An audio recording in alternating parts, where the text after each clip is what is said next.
Hey everyone, my name is Matt. Welcome to my backyard and welcome to another Ask Matt where I hopefully answers some more of your questions in a little more detail. So this time we're talking about winches. A question I've been getting a lot over the years is how big of a winch do I need to go out and pick up logs? And I like to think I've been getting that question a lot because I somehow inspired so many people to do this crazy thing and get logs and cut them up and just have a good time making lumber out of firewood.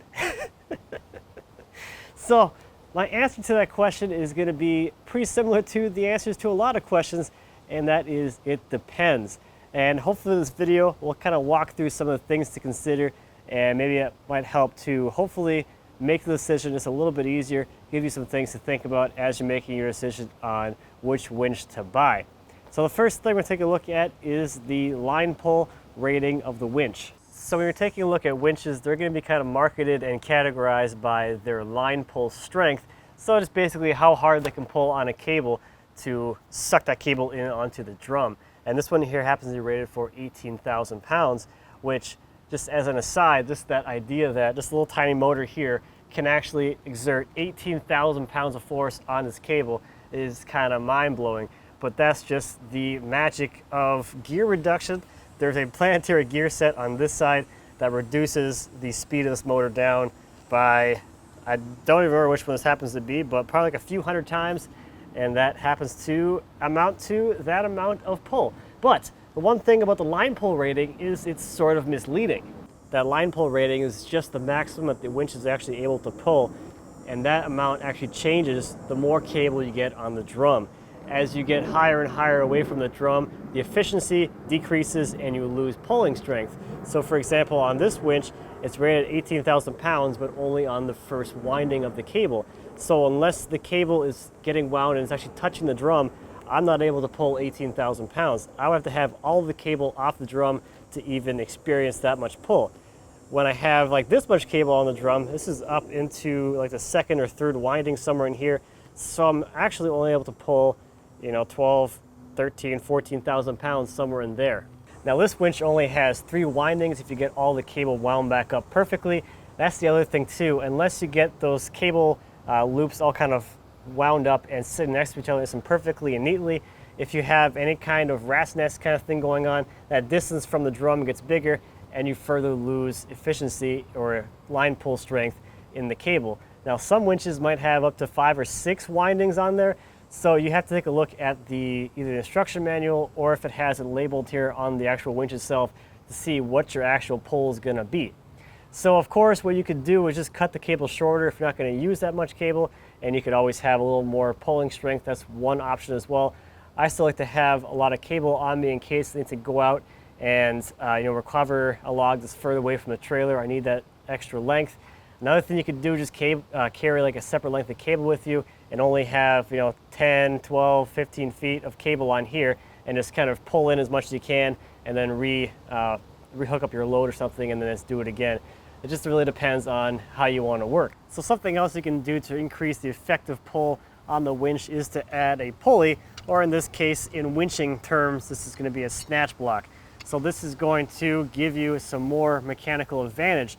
Because there's a pulley on here, if you have that anchored back to another spot on your trailer, that gives you twice the pulling power on that winch. And it's actually going to give you probably a little more than that, because in order to actually put one of these in line with your load, you're going to end up doubling the cable, which means you have more cable off the drum, and it's going to give you naturally more pull off of that winch. So if I were to do something like this, where I had the winch cable go out to a pulley on top of the arch and then come back to an anchor point here, that's going to allow the winch to pull twice as hard or exert twice as much force on that line because the load is reduced in half. And an interesting way to think about this is the anchor points. So if you have, let's say, 2,000 pounds hanging out on top of the arch right there, the winch is supporting 1,000 pounds, and this fixed point over here is supporting the other 1,000. So the winch doesn't have to work as hard. Now the downside to this setup is that you have twice as much cable out there. So in order to move that load, you have to pull twice as much cable. So it's a lot slower of a process. And then, at least for me, then I got to put away all this cable, which is kind of an annoyance, I guess. And this process is stackable, so if you really wanted to, you could have a cable looping back and forth a bunch of times with a whole bunch of snatch blocks, and you're probably only going to be limited by the length of cable you have in your winch and the number of places you have to actually effectively attach snatch blocks throughout the area on your trailer and up on your arch or up on your load or whatever. You're just going to be sitting there waiting for that winch to pull all that cable in all day. And of course, you can use the snatch block to redirect the line if you're trying to winch at some kind of weird angle. This isn't going to give you any mechanical advantage, but it is going to allow you to do some kind of odd things if you need to. Now, the next thing you want to consider is the duty cycle of the winch. Now, the downside to an electric winch is that it generates a lot of heat. There's a lot of current coming through here, and it can only work so long before it overheats and it could possibly damage the motor itself. So take a look at the instruction manual to see what that says for the duty cycle. Normally, on a lot of the winches, it's going to be about 45 seconds of actual winching at full load, and then 15 minutes of sitting around and cooling. So you can keep that in mind as well. If you're going to be pulling some bigger loads that kind of get towards the maximum pull of the winch, and you're going to have to be moving logs a lot, then you might want to consider something a little bigger. That way it doesn't have nearly the load on it, so it can do a little more continuous duty, I guess, in a sense. Now, the best thing to do would be to get a hydraulic winch. Those can be run continuously without that issue. But for that, of course, you need to have a separate hydraulic power unit or run it off a power unit if you have a bigger truck or something like that. Those also are more expensive, and that's something else to consider as well. So while we're on the topic of power, another thing you're going to need if you go with an electric winch is a battery. So you could wire this directly to your vehicle and power it with the battery in your vehicle. I never really liked that idea because you could be kind of winching and kind of not paying attention and drain your truck battery, and then you're kind of stuck. So I like the idea of having a separate battery for the winch. This is a deep cycle marine / RV battery. You want a deep cycle battery because that allows, or that technology allows for the battery to be much more deeply discharged and then recharged more efficiently. So that's something to consider. As far as the size goes, I just went to, where did I get this from? Fleet Farm, so like a Tractor Supply store. I went there, I looked at their deep cycle battery selection, and I just bought the biggest one. This was, I think, like $140 or $150, and I've never been able to actually run this thing completely empty doing any kind of my winching operations. I can do a couple winching operations actually without an issue on this one battery. And I just take this thing inside, I store it indoors, and then it can just charge on a trickle charger, and whenever I need it, I can just put it out, throw it in the truck, and take it with me. You can hook these things up to charge while it's connected to your truck, so the battery would charge through the wiring of the trailer while the trailer is connected to your vehicle. But I don't drive around with my trailer enough for that to actually be something that would really work at all. So this just works out pretty well for me, and it's not like I take this thing out every day. It's more like a once every month or two, something along those lines. So some of the features that I like that I think are worth looking for in a winch are, first of all, a nice enclosed weatherproof box for the contactors. Some of them have like this like off somewhere else, or maybe it doesn't even have a box. I like that the box, at least on this one, is all contained and it mounts directly on top of the winch.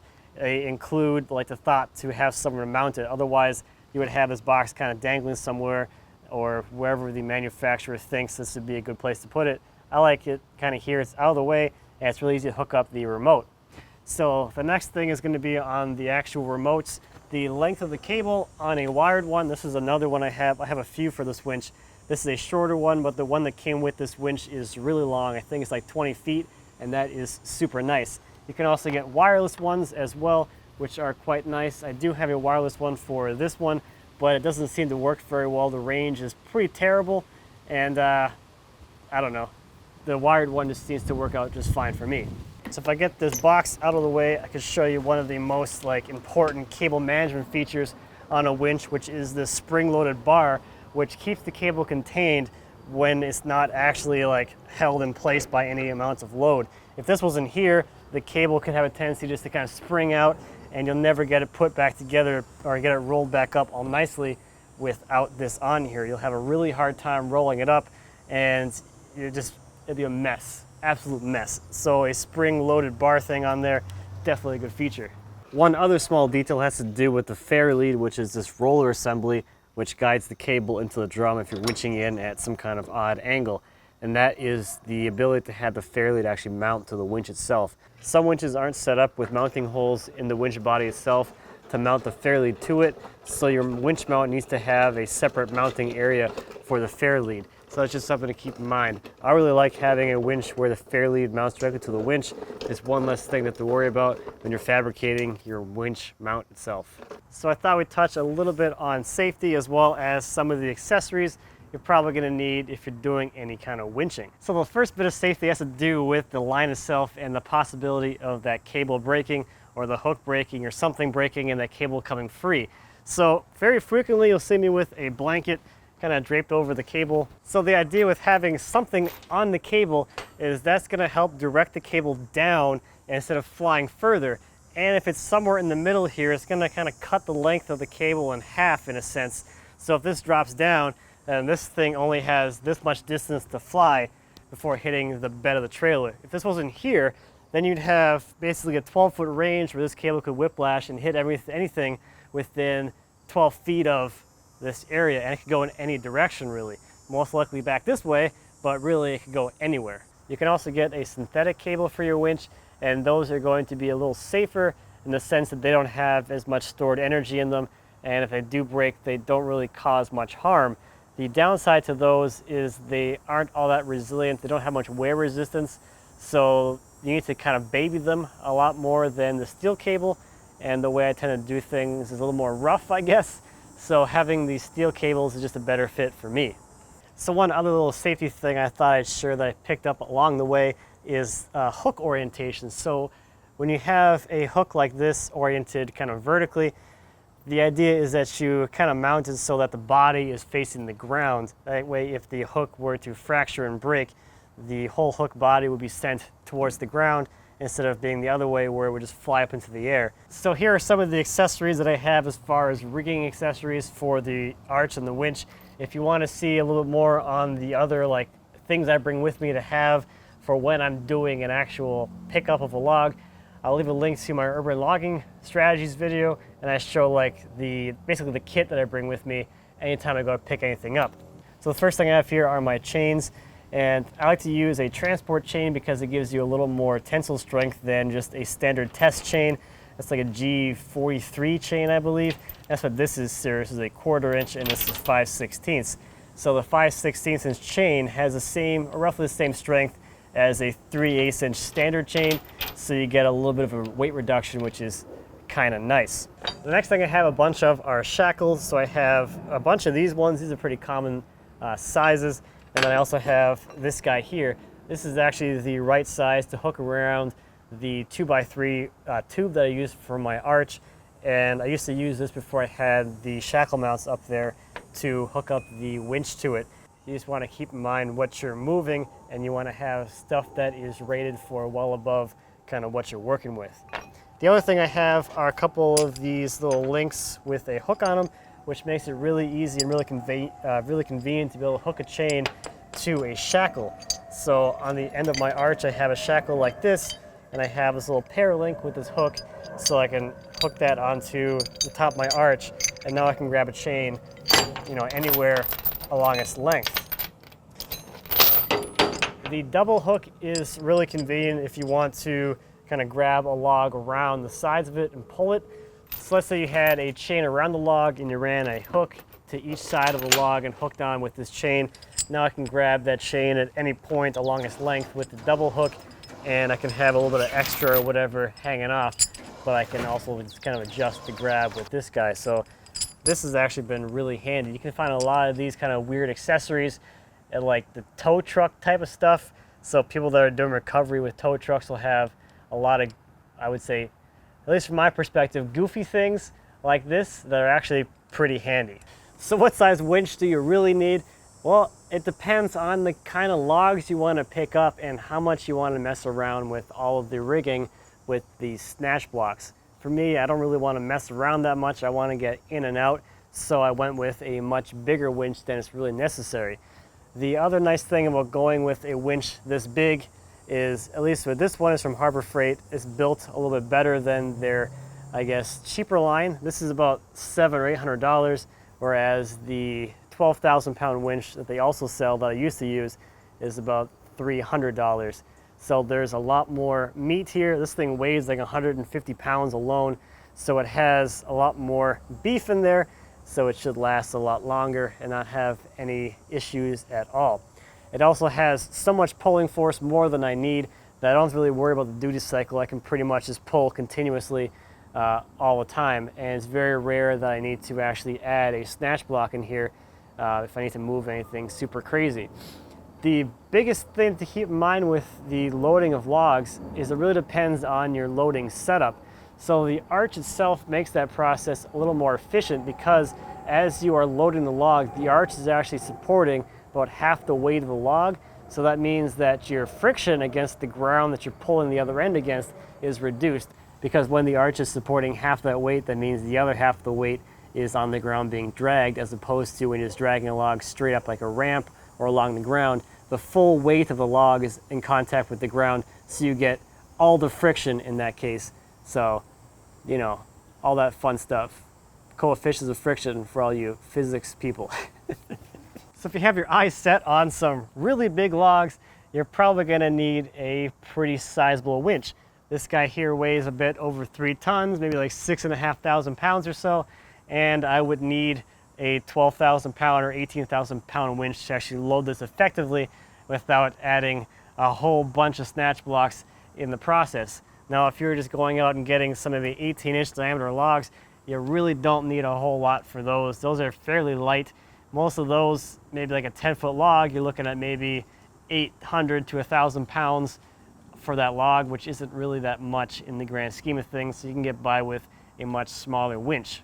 Now, if I had to make a general suggestion, I would say something like a 9,000 pound winch, somewhere in there. That's going to be a really versatile winch to be able to get you by with a lot of things. And if you need to add in a snatch block here or there, it's not going to be too big of a deal. Once you get to that size, they tend to be a lot better built too, and just a little more, I don't know, nicer at that point. The other thing too, depending on the brands you kind of go with and the features you're looking for, the price difference between the capacities is not going to be a huge deal.